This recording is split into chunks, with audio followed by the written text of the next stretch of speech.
My name is Ken Lewicki of ChannelingInc.com. And if you'd like to know more about what I do, please go visit my website at ChannelingInc.com. And that's where you will find all the amazing events that I offer on a regular basis.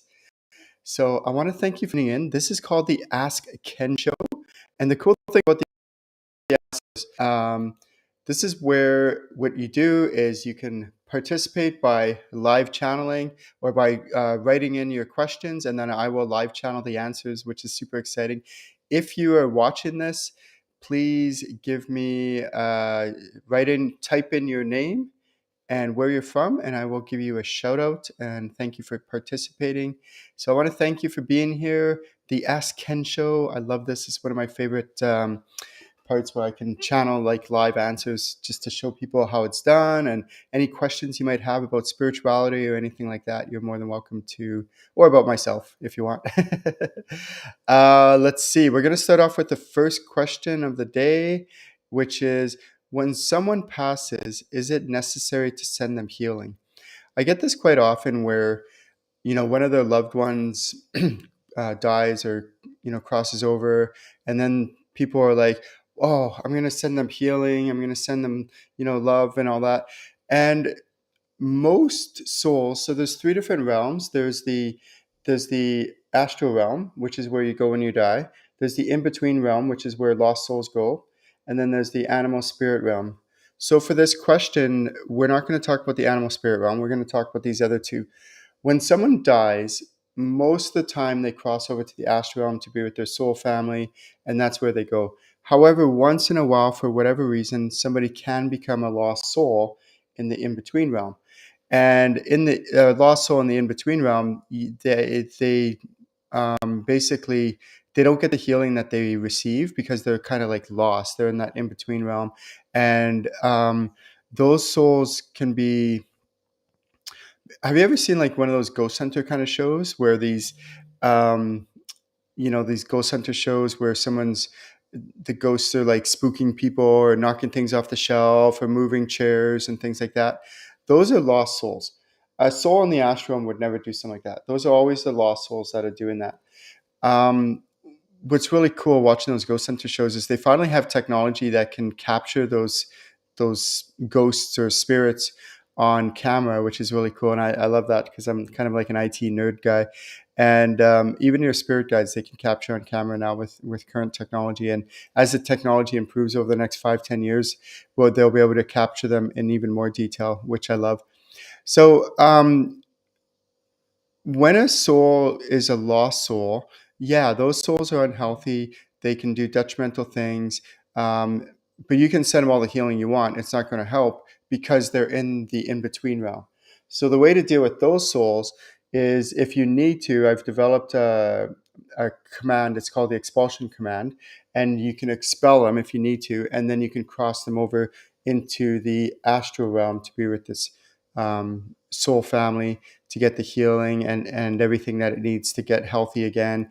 And that's what I would suggest for those ones. So, but if like, let's say grandma, she dies and she goes and crosses over to the astral, they don't need the healing. They're already fine. You can communicate with her, channel her, and she'll be like, no, I'm fine. I'm in the astral realm. I'm good.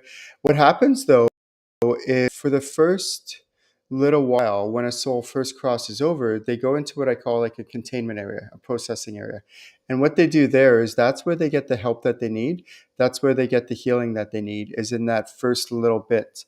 That first little bit where they cross over, they do like a life review. And then once they process all that stuff, because it's actually pretty hard to be, incarnate and be a human. We go through a lot when we incarnate. And so we take that little bit of time in that containment area to basically recover from this. So then, once we're done with this containment area, then we're released to the public. Rather than sending your loved one healing, what you could do is you could actually just channel them and connect with them and ask them any of these questions. And one of the things that I love to do, it's called mediumship, is, like a lot of people, when they lose someone, they're upset, which is rightly so. They just lost their loved one. The loved one has died. There's lots of grief going on, things like that. And so when I teach people to be mediumship in channeling level 2, my workshop, then I teach people how they can actually communicate and give readings for the loved ones on the other side to people, and what's called loved one readings or mediumship readings, which is really beautiful work. And over and over and over again, the ones that cross over that are in the ashram, they're fine. They don't need any healing. They're wonderful. They're like, you know, they're not like, what's your problem? Why are you upset? Why are you crying? I'm fine. They're not quite like that. They understand, of course. They have the compassion. They have the understanding that you're going through a lot. So you're more than welcome to send them healing, but really, like funerals and things like that, that's not so much for the people who've passed. It's more for the people who are living, is what funerals are for. And once we understand that when a soul dies and crosses over, that they're fine, they're doing good, they're doing fine, that we can really start working and focusing on our healing and the grieving that we're going through, which I totally get. I understand that. So if you're watching the Ask Ken show, please write in your name, where you're from, type in any questions that you may have, and I will live channel the answers. We have Carol Orloff.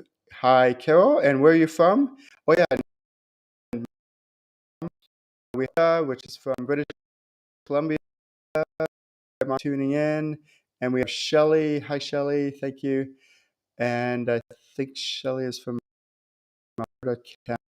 Welcome to the Ask. Nice. Okay, awesome. Okay, let's go to questions. You're watching this, questions you may have, and I'll live channel the answers. Let's see. Can our spirit guides give us spiritual healing? Ooh, that's a good question. So my experience is that has been that our spirit guide, most people, when they have spirit guides, they have 3 to 5 spirit guides. Each spirit guide helps with a different area of their life, and each spirit guide helps in a different capacity. So what happens is that our spirit guides help in a different areas of our life. So we might have one with like there's probably like hundreds of different areas of our life, or different ways that a spirit guide could help. If there's, let's say in this example, there's 4 spirit guides, there's obviously one spirit guide is going to help in many different ways in many different areas of our life. So once in a while, it's not that often, I'll come across somebody who has a spirit guide who is an amazing, phenomenal healer. And I love it. It's not that common. You might think like everyone has a healing guide. Don't get me wrong. When I say that, like, spirit guides help with healing in different ways. Like there might be a guide who helps with compassion and love and support and things like that, which is healing in itself. But when we're talking like straight up healing guide, it's actually pretty rare. So just to elaborate on this, is when a soul's in the astral realm, it's actually quite hard for them to be a spirit guide. Like it takes a lot of training, a lot of practice, a lot of they work with mentors in the astral realm to become spirit guides. And so we as humans, we want and assist our spirit guides and make it easier for them. When I first started channeling, what I would do is I just say, okay, spirit guides, I'm just going to sit here and you give me the answers. You do all the work. I'm just going to sit here like this. And then I realized after many years, about 10 years of doing this, I was like, well, wait a second. Why don't I work with my spirit guides? Why don't I try to meet way and help them out and help them to make it easier for them, right? Like, so work with my spirit guides to help them give me messages, rather than me just sitting there letting them do all. I find that really helps a lot. Once in a while, I'll come across one of my clients who has a healing spirit guide, which is really cool. A guide that actually can do some really powerful, intense healing, can sometimes give some spiritual upgrades. But there are other souls and beings out there that can assist with this. So sometimes, like an ascended master might come in and might help with spiritual upgrades. Sometimes an angel might come in and help with spiritual upgrades. Um, Sometimes a dragon will come in and help with healing, and that's really powerful, really cool. So there's lots of different options, and I teach all this, by the way. I teach crystal crystal healing, how to heal with crystals. I teach dragon healing, how to heal with dragons. I teach um, angel healing, how to heal with angels. And the cool thing is about that is oftentimes they will either heal directly on your client, or they will heal, sometimes work through you, but they can also do healing on you, and they can also do spiritual upgrades on you. Will a spirit guide be able to do this? Sometimes, but sometimes not. So that's a really good question. More times than not, I found it kind of rare that a spirit guide can do healing on a person and can, um, but it does happen. It does happen. But there are, if you don't have a spirit guide that does healing specifically, there's always others you can call on to help with the healing. So I know some of my clients, they're going through emotional stuff or duress, or they have some, major stuff that happens in their life. Yes, definitely call on your spirit guides to help you with this. They will, and definitely, I'll be open to, but working with your spirit guides, checking to see if anyone else might want to help with the healing, like dragons, uh, ascended masters, or angels, or things along those lines. If you are watching the Ask Ken show, welcome, welcome, welcome. Please visit my website, ChannelingInc.com. You'll see all my events. I host a whole bunch of events every single month, and there are tons of fun events, all to do with spirituality, most of them to do with channeling training. My mission is to make this world a better place by teaching people how to channel. And the reason this is my mission is, could you imagine how much better the world would be if everyone knew how to channel their spirit guides and actually followed their spirit guides' guidance and did what they're really meant to do with their lifetime? Like how amazing, the world would be if everyone was like, on the up and up and actually doing what they're really meant to do with their life and through their spirit guides' guidance. So that's why I do what I do. That's why I teach people how to channel, and I dedicate my life to this. ChannelingInc.com. That's why my website is that name, for that reason. So if you're watching this, um, please feel free to send your name, where you're from, and if you have any questions about spirituality, please type in the questions in the chat box, and then I will live channel the answers. So thank you, Cindy Hodel, or Hodel. She says, love light in the world needs much more of it, and I totally agree. Thank you. I totally agree with that.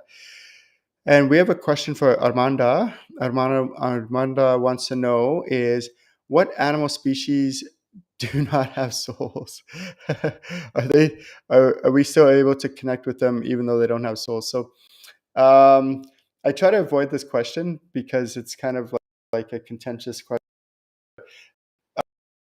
Do have souls, like elephants, and of course, and dogs, monkeys, gorillas, um, giraffes, lions and tigers and things like that.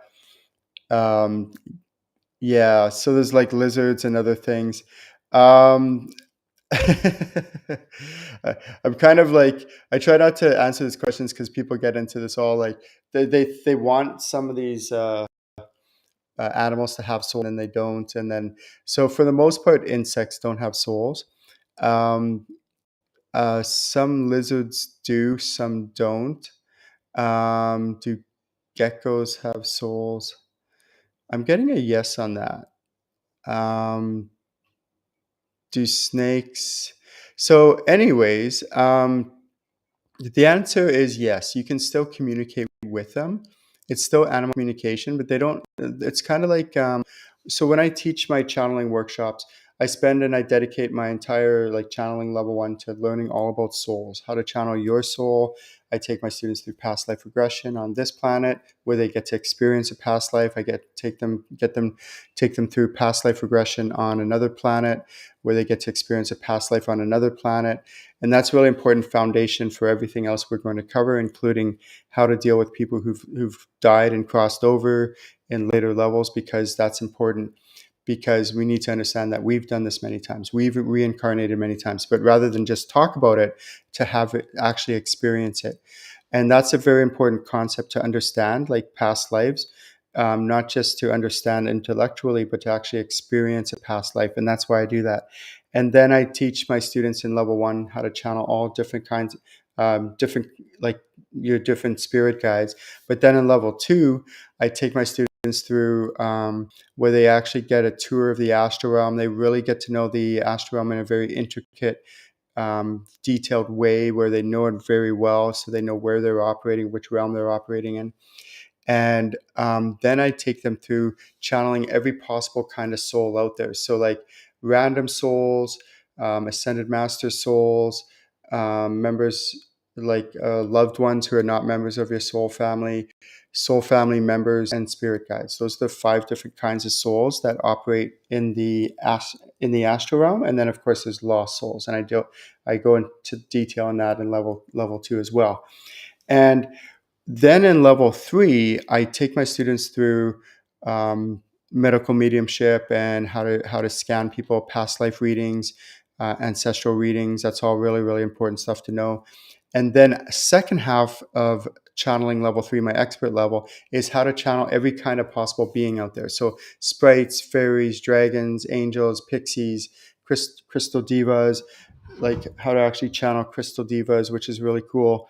And then I also have them channel like angels and all that. And so when you're channeling an animal that doesn't have a soul, you can do it by the same means as you would channel a being. Beings don't have souls, like pixies and sprites and fairies and dragons and things like that. They don't have souls. It's just not necessary for their makeup. Neither do angels. So, but you can still channel them. And same thing with animals. You can still channel angels, or sorry, you can still channel animals that don't have souls, and practice it. Try it, play with it. And if you want to do something, this is really cool and fun. And I do this quite often. Is um, like there's obvious animals that do have souls, and you can actually feel in, like, look past the container, the animals. They're basically their shell. And if you look past all that and you look into the center of their chest area, whether it's a cat or a dog, if you have a pet at home, please feel free to do this. You can look past that, and even birds and stuff like that. And then you could feel into their soul, and it's just beautiful. It's amazing. And then try it with one that doesn't have a soul, and you'll see that, oh, you're right, they don't have a soul, but I can still communicate with them, and I can still do animal communication, which is really cool. Great question, Armanda. Thank you for asking. All right, let's go on to our next question. The question is, can an ascended master be a spirit guide? And the answer is yes, it can, but it's very, very rare. A lot of times people want their spirit guides to be an ascended master. So they're like, oh, my spirit guide is, I don't know, Mother Mary, or, you know, uh, Jesus or whatever. And it's like, or Shiva or something like that. I'm like, no, it's not. It's sometimes they can have a spirit guide that has very similar attributes of one of these ascended masters, but they're not necessarily ascended masters. So let's just clarify a little bit about ascended masters. Ascended masters are actually very rare. They're not that common. They're not as common as you might think. There are ascended masters that are currently incarnated on the planet Earth right now and have throughout history. A lot of the ascended masters, so like, scientists say that we've been around for, I don't know what it is, like 300,000 years as humans, and we have only had the written word for 10,000 years. Of those 10,000 years, there's only been a few ascended masters who've been captured in, like, on paper and or documented about. So there's actually been a lot more that haven't incarnated that we've just don't know about. For example, if an ascended master incarnated, I don't know, 15,000 or 30,000 years ago, that was before there was any writing or a way to document it. So that was lost in history. Or let's say it was after the 10,000 year mark, when we did have writing, it just, there could have been an ascended master that incarnated in some little village somewhere, and he or she grew up and did amazing things, lived a wonderful life, helped people in such an amazing way, and then that ascended master died, and we just never no it was never written about that person, it was never documented, and it never made it to the masses for us to know about. So there have been a lot of ascended masters who've incarnated on this planet that we've just never heard of, and there are ones currently incarnated right now. um, can an ascended master be a spirit guide? For the most part, the answer is no. And the reason why is because ascended masters in the astral realm, when they don't incarnate that often, but for the most part, they're in the astral realm. And the reason they don't incarnate that often is it's just not necessary. They're already very heightened, enlightened. So what they do is in the astral realm, um, they're actually working more with like spirit guides and mentoring other kind of souls, and they're more of in a mentorship kind of role than they are actually or becoming a spirit guide. So they most likely, most often, are not people's spirit guides. Even if people want them to be, that doesn't necessarily make them true. Um, so the answer for the most part is no, they're not. Ascended masters are not spirit guides, but they can be. I've had a rare occasion where an ascended master is a spirit guide. So really good question. Yeah. So Cindy asked, are you taking personal questions or just in general? And the questions you're asking, so I'm not doing like readings and things like that about you specifically. That's another kind of show, I do that in a different kind of platform. But today is called the Ask Ken Show. So the Ask Ken Show is all about asking questions about spirituality, anything and everything to do with spirituality, what you want to know about any kinds of souls or beings or anything to do with spiritual stuff. So general questions around those topics, feel free to ask. And we have Lisa tuning in all the way from Australia, I believe. And if you're watching this right now, please feel free to type in your name and where you're from, and I will give you a shout out. And if you have any questions, also feel free to type in your questions and I will live channel the answers. So let's see who we have, what our next question is. The next question is, can spirituality be fun? And the answer is yes, absolutely. My slogan is, well, my company name is ChannelingInc.com, so please feel free to go visit my website. My slogan is, spirituality is meant to be fun. Spirituality is meant to be what? Fun. Spirituality is meant to be what? Fun. Spirituality is meant to be what? Fun. And the reason I have this, because in my first, my awakening, so I've been channeling and teaching people how to channel since 2004. And for the first 5 to 8 years, 5 to 10, everything was so serious. And I noticed that not just me, but it's prevalent in the spirituality industry where almost everybody's all about the seriousness and the heaviness and the shadow, you're dealing with shadow work and all that stuff. And don't get me wrong, there's a time and place for that. It's fine. And after kind of trudging through the trenches and the darkness and the heaviness for, like I said, 8 to 10 years, after a while, I said to myself, I'm like, Ken, and I remember this conversation like it was just yesterday. I was like, Ken, can spirituality be fun? Like, why don't I make it fun, playful, and light, and and all that? So I was like, yeah, let's do that. And that's when I made that slogan, like my company, fun. And the reason why I do this, imagine how much our spiritual growth and our ascension can be if I'm actually having fun.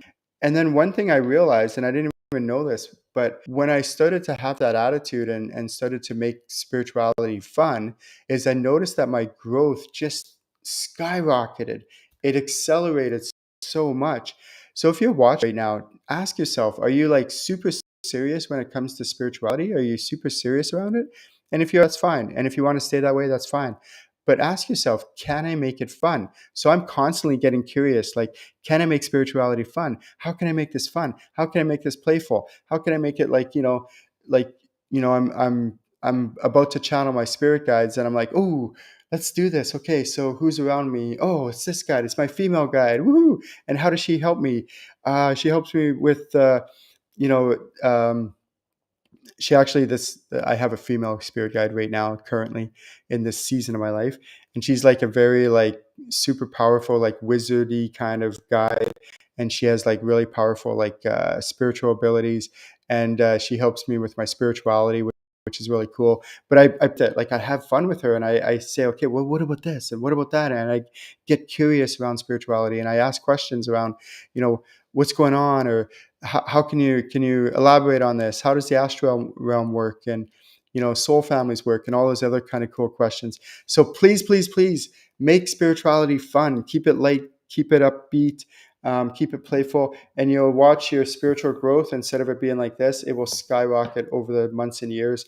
And if any of you either have taken any of my workshops or do, or any of my live events, you'll notice that I try my best to keep it fun. I keep it light. I keep it playful, because it's just what a better way to live, right? Like, what a better way to go through your spiritual growth is by making it fun and playful. And that's why that's my slogan. So great question. If you're watching this, please give a shout out where you're from, your name, where you're from, and any questions about spirituality, and I will live channel the answers. Okay.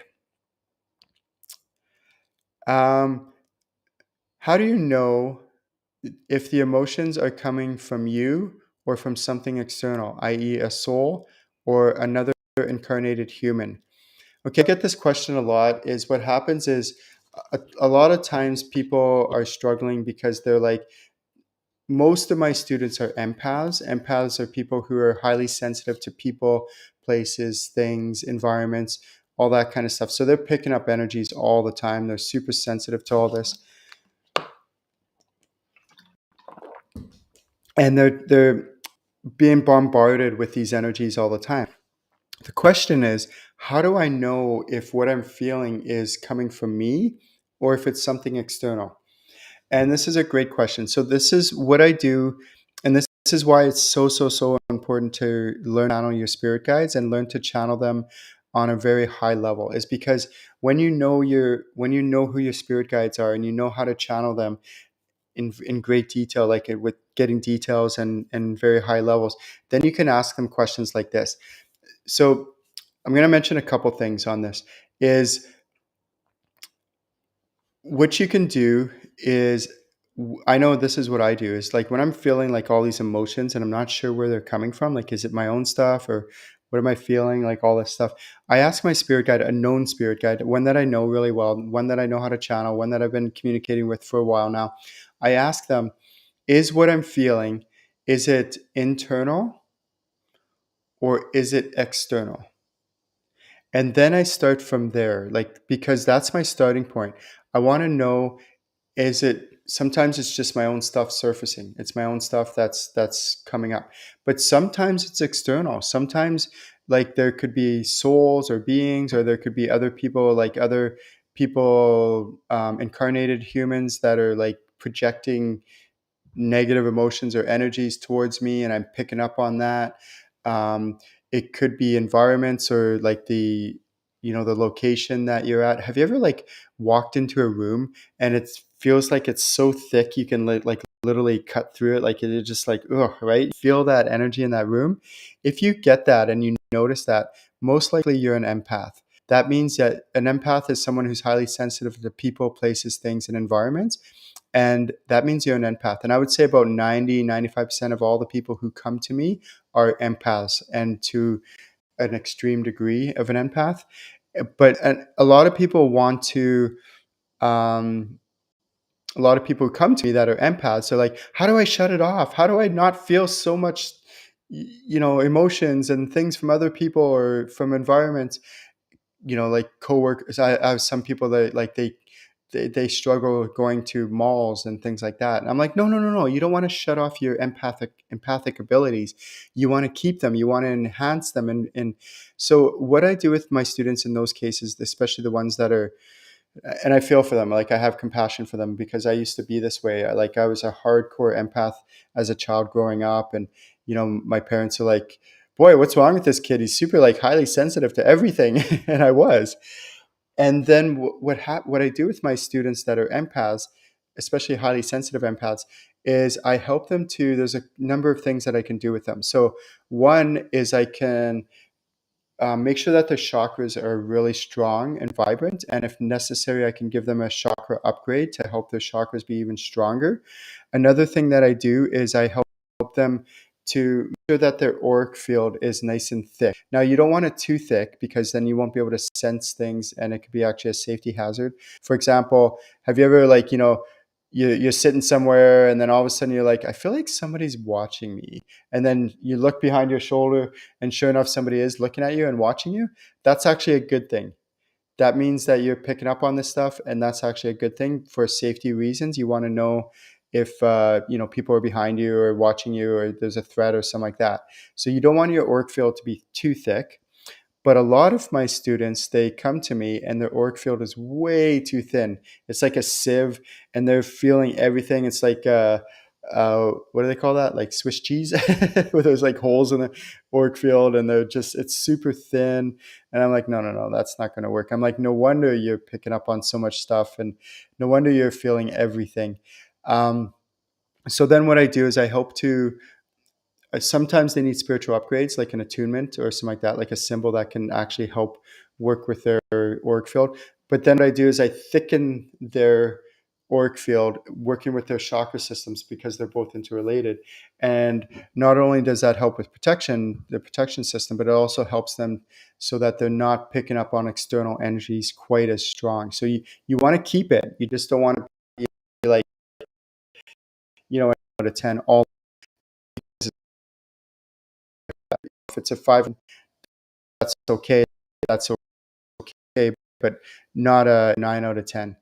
Question. If you're watching this, please ask any questions and I will live channel the answers. Just type in questions in the chat box there and I will live channel the answers.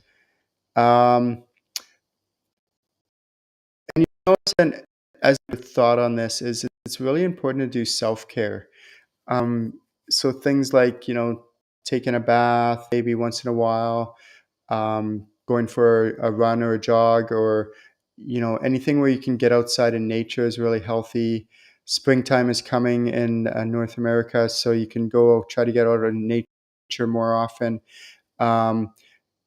Maybe if you can be around water, things like that. It doesn't have to necessarily be like a big body of water. It can be, but it can be a water fountain in your place and things like that. But do a lot of self-care, like meditation, things like that help, and just try to ground yourself. That's another thing also that can affect empaths a lot. Is sometimes what will happen is if they're not grounded properly, they get like an excess of energy that is constantly building up, accumulating, because they don't have a proper grounding channel to dissipate that excess energy. So that's check. People need actually an upgrade on their grounding system because their grounding system isn't adequate.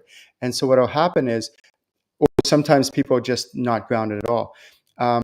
So what I'll do is there's actually 2 ways to ground. Not a lot of people know this, but the 2 ways to ground is you can actually imagine like coming out of your perineum or your root chakra. You can imagine like a cord going way, way, way deep down into the earth, going deep, deep down into the earth and wrapping around the center, the core of the earth, and make it nice and taut. Okay, and then the second way to ground is actually imagining roots to come out of your feet and going deep, deep, deep down into the earth, and then grounding that way as well.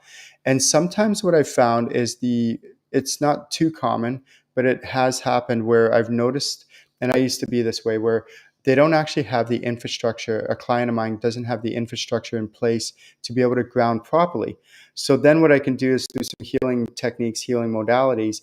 Like let's say, for example, the roots coming out of their feet. They could try to do this technique or do this process of grounding like I just explained to you all they want. They can try to do this and they're just not going to ground. Why? Because they have the infrastructure in place to be able to do it. It's not adequate enough. So I will check their root chakra and make sure that they have that cord that can actually extend and go deep down into the earth, wrap around the core of the earth. And if they don't, I can make sure that they have that. I can expand that, extend that. And I'll also make sure that, like, through their legs, they can actually, and down through their feet, that they actually have those grounding roots that can come out of their feet and anchor themselves into the ground. And if they don't, then I can, like, check working with some healing modalities and some other soul healing, like souls and beings and other, depending on who. Sometimes I work with an archangel who does the grounding, a grounding archangel, to help the person put properly. But what happens with grounding is a person will be, and their grounding will be here, but they're operating here. So they're like peaking right here. Their grounding is limiting their growth, their ascension, because it's not adequate. So then what I'll do is I'll bump up their grounding capacity to here, and then they'll have lots of room to grow into it over the upcoming months and years. And then sometimes a few years later, I'll have to bump it up again for one of my clients, and then bump it up again for one of my clients. And it's not just your grounding, it's a whole bunch of other aspects. So through channeling, I've been able to identify over 100 different aspects that make us up as a human, but not just identify what they are, but what they do and what their function is. And I've also noticed that there's some other aspects that I need to upgrade as well every once in a while. The transmitter receiver junction box, for example, needs upgrading sometimes, and different other aspects. Like I said, the chakras sometimes do, all those things. So there's a whole bunch of different aspects that once in a while they're limiting the person from being able to grow. And this is the reason why what I do is in all my events and one-on-ones, all my one-on-one sessions and all my events, is I always include two things. I do healing and clearing on the people so they can become healthier and clear, like a clear channel, and also to clear anything from childhood or whatever. So I do healing and clearing on them, and I also do spiritual upgrades to help them with their ascension process so that there's nothing limiting them and they can continue on the up and up with their spiritual growth and their spiritual ascension. Okay, so really good question there. The next question we have is Brown from Nova Scotia. Welcome, welcome. Thank you for tuning in to the Ask Show of ChannelingInc.com. And the question is it possible that we will incarnate on another planet? So, Sin, the answer is yes. And the answer is also you have most likely incarnated on other planets in the universe as well. So, one of the very first exercises I do in my channeling level 1 is I take my students through a past life regression where they get to experience a past life, not just on this planet, but also on another planet. So I do two exercises. One where they experience a past life on this planet that they've lived, and then one is where they've experienced a past life and actually lived a past life on another planet. And the reason I do this is because I want my students to understand that we've all incarnated on other planets. And this is really, really important because people get all caught up in these, like, there's these like souls that I channel, like the Palladians or the Arcturians, or like the Assyrians or whatever, and they are from different solar systems, from different planets in the universe. And people get all like, "Ooh, look how this is," and I'm like, "Okay, it's cool. Don't get me wrong, it is cool, but you've incarnated most likely on some of these planets in the universe. So in some ways, all the 7-8 billion people on this planet right now have incarnated on other planets in the universe. So guess what that means? That means we're all aliens. Next time you see someone, go, hi alien." Well, they might not think highly of you, but anyways, in a joking way, but it really is. Like, we've all incarnated on other planets. When I say all people, there's a very small percentage, but it's very, very small, of people who've incarnated only on planet Earth. But for the most part, all of us have incarnated on other planets, if we can kind of just go with that. Um, and this is really important to know, because what I'm trying to get my students away from is this whole like worshiping and praising, and, like this whole, I'm really against, the whole celebrity status where we idolize celebrities and all that, and or gurus, or people are like, oh, you're my, I've had even a student once, way back in the day, probably 10 years ago now. He's like, Ken, guess what? I'm like, what? I put your picture in my altar with all the other gods, and every morning when I wake up in the morning, I go to my altar, and I praise and worship you. And I'm like, no, no, no, no, no. I'm like, take me down, like take my picture away. I don't want to be there, please. No, I don't want, like, no praising, no worshiping me. I don't want that. um I'm trying to get people away from that. Okay, so no praising, worshiping ascended masters or anything else like that. Like, they're souls. They're people like you and I. Same thing with praising and worshiping Palladians or Arcturians or Syrians or anything like that. They're souls just like you and I, and most likely you've incarnated on these other planets as well, with them. And so a soul is a soul is a soul is a soul. And don't get me wrong, I appreciate and revere souls that are doing amazing things in this lifetime. Like, gurus or people that are here incarnated on planet Earth right now, and they're doing amazing things. That's great. I revere them. I respect them. I honor them for the amazing things that they're doing and how they're helping the planet and helping people do what they're doing. But please don't worship me. Please don't worship others. What I want you to do instead is I want you to step into your power, into your amazingness and who you are, with humility. With humility. If you ever hear people going around and talking about, oh, I'm a high priestess, or I'm a master this or master that, I would be very weary about that, because someone like a Jesus or a Buddha, or any of the ascended masters that have ever incarnated on Earth, none of them have ever gone around calling themselves a master. They incarnate, they do amazing things, and they do their amazing works, and then when they die, they die, and people honor them for the amazing works that they did, but they didn't have to go around telling people how great they are. They just did it through their actions. And that's the way that I live my life. I'm definitely not an ascended master. I'm long far from that. I have a lot of healing to do, a lot of growth to do, a lot of evolution and ascension to do. And I'm okay with that. I really am. I'm like, that's okay. In this lifetime, my goal in this lifetime is to see how much I can grow and evolve in this lifetime, and help others do the same, with humility. And that's the key word there, with humility. I don't need to go around egocentric. Some people call it spiritual ego, where it's becoming very prevalent nowadays, and people, you know, call themselves a high priest or high priestess or this or that, or all these labels that they put on themselves. And I'm like, really? Like, really? Can't you just be like, like, anyways, that's just my opinion. So I try to frown people, try to get them away from praising and worshiping any kind of other people, whether it's celebrities or people that are in the spiritual industry. And just, we're all amazing and beautiful souls, and let's equal the playing ground, equal the playing field, is my opinion. So thank you. Will we incarnate on an? So two things there is, will we incarnate again? The answer is most likely yes. So many people have said to me, Ken, what do I need to do so I don't need to incarnate? Or I'm not coming back. I'm not coming back. And I'm like, okay, here you are in this lifetime. And how many lifetimes in the past have you said, I'm not coming back? Yet here you are again. You're back. So people going around saying, oh, I'm not going to incarnate again. I'm not coming back to this planet. I'm not coming back. Guess what? Most likely you will. Most likely you will incarnate again. Most likely you'll incarnate on planet Earth.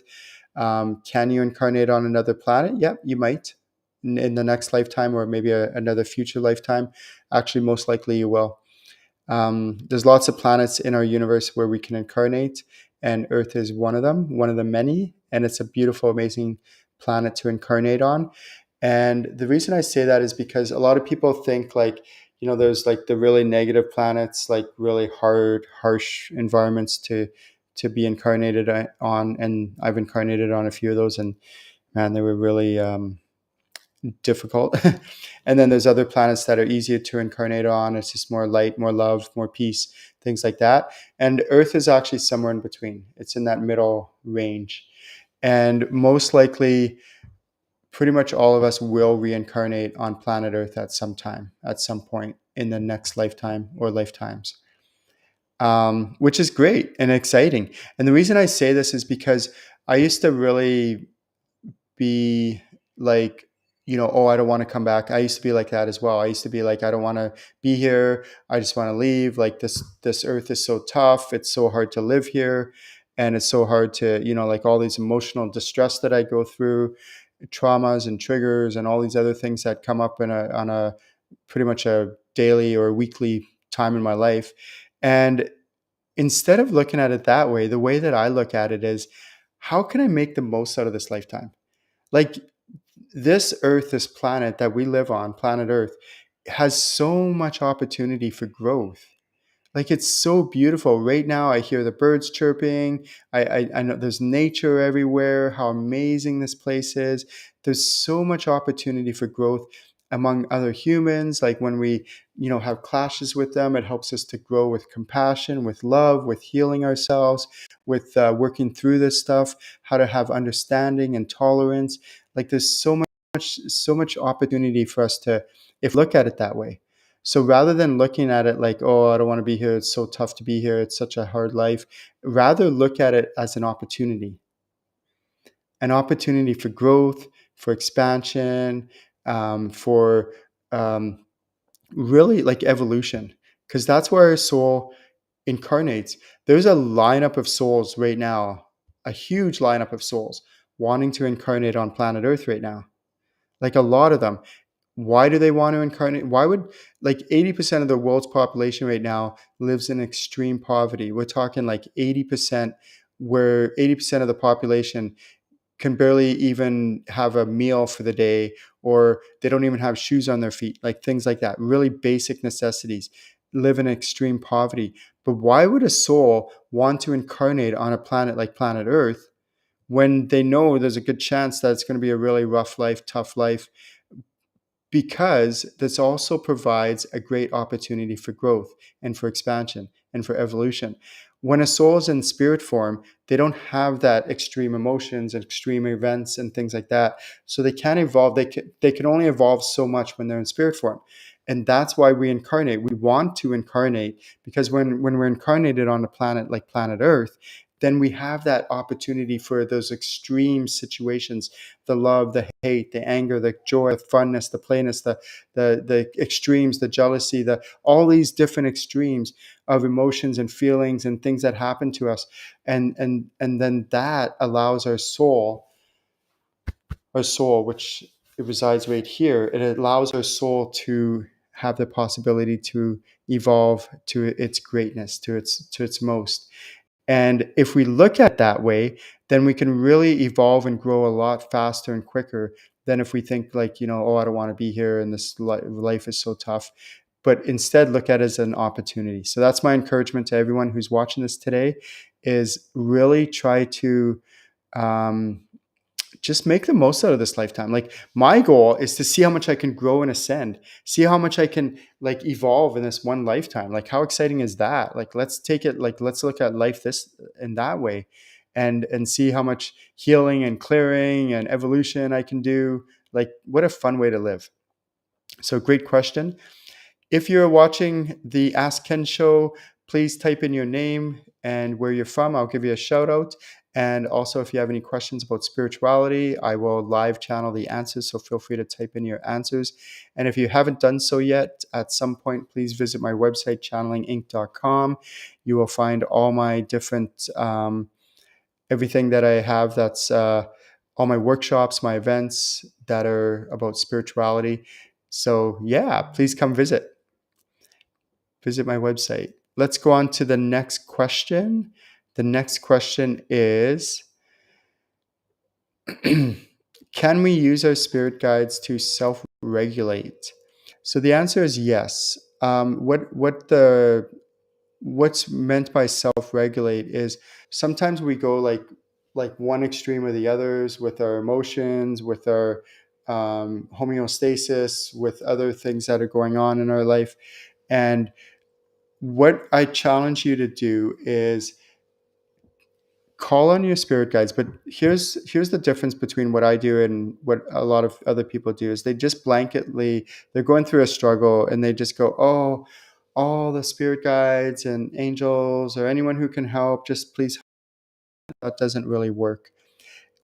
What's more effective instead is actually going, okay, which spirit guide can help me with this? Like I'm going through like a major crisis or emotional distress or duress, and I'm going through this major duress. So then what I do is I ask myself, okay, which one of my spirit guides or two, sometimes it's one or two, can help me with this, can help me soothe this or support me as I'm going through this.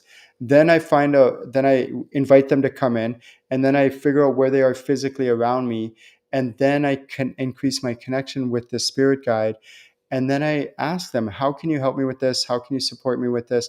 And sometimes they'll just give you like a hug, or they'll be there for support, or they'll hold space for you, or they'll give you some words of wisdom or words of advice, or just maybe like like, I love you, I'm here for you, and just hold space for you and console you as you're going through those struggles in life, um, and help you kind of like. But if you just kind of blanketly say, oh, I spirit guides help me or whatever, it's not that it doesn't work, it just doesn't work as well as if you can actually tune into which specific spirit guide is actually here to help you and console you. Because when you know which specific spirit guide it is, you can tune into them, you can lean into them, you can allow them to help and support you at a much deeper level than just a blanket, like whoever wants to help, please help. So that's what I challenge you to do. How do you do this? So I gave you some tips there, but I'll kind of reiterate it. Is what I do when I channel my spirit guides is I ask, okay, which spirit guide would like to help with whatever it is that I'm struggling with or want answers to. And then I close my eyes and I feel around me. I'm like, okay, where is the spirit guide? And I'm like, okay, oh, it's right here. And then what I do is I increase my connection with the spirit guide and I lean into them. I tune into them. I don't, now at this stage of the game, I don't close my eyes anymore. But if you're kind of new and you're learning to do this, I recommend closing your eyes. It just takes away that huge amount of stimulus that comes in through our eyes. And then it's easier to kind of tune into where your spirit guide is physically around you. And think of it like a candle flame. So your spirit guides are not a candle flame, but think of it like a candle flame. If you were in a dark room and there was a candle flame in the room, where would that candle flame be? It's like, oh, okay. Oh, it's right here. That's where you're going to put your focus. Because one thing I've learned is that when I was working with my students to teach them how to channel, is if their mind is kind of wandering aimlessly wherever it's wandering, that their accuracy is a lot less than when they're focusing on where your spirit guides are physically around you. So current technology right now that could capture your spirit guides on camera, and it's very highly sensitive equipment, very expensive. The technology is still in its infancy, but it does exist. And the cool thing about that is that wherever you feel your spirit guide physically around you is where they are physically there, like physically they're right here. So if you let your mind wander aimlessly around the, really focusing on where the source of the information is coming from, what direction it's coming from. But when you focus on the candle flame, your spirit guide, of where it's coming from, then there's a whole bunch of things that you can do. You can, like I said, you can lean into your spirit guide psychically, lean into them, feel into them on a soul level, let them lean into you. You can welcome them in. You can allow them to console you. You can use a bunch of your different clairs to communicate with them, and knowing how which clair or clairs the spirit guide is here to communicate with you. Is really important, because then you can go deeper with those different clairs and you can really allow the messages to feel and embody into your present, into your being, into your who you are as a person, as a human, rather than it just be like intellectual channeling, like in your head. You can feel the actual messages coming from your guide, and by doing that, will help you regulate your emotions or whatever duress or distress that you're going through. So, really good question. All right. If you're watching, please type in your name and where you're from. I'll give you a shout out. And let's go on to the next question. The next question is, can a member of your soul family be incarnated on Earth? So the answer is yes, absolutely. Um, just to explain a little bit more about this is, when we die and we cross over, we're going to go to the astral realm to be with our soul family. Then we reside in the astral realm for a certain period of time. And then when we die, or when we just choose to incarnate again, then we come back to Earth.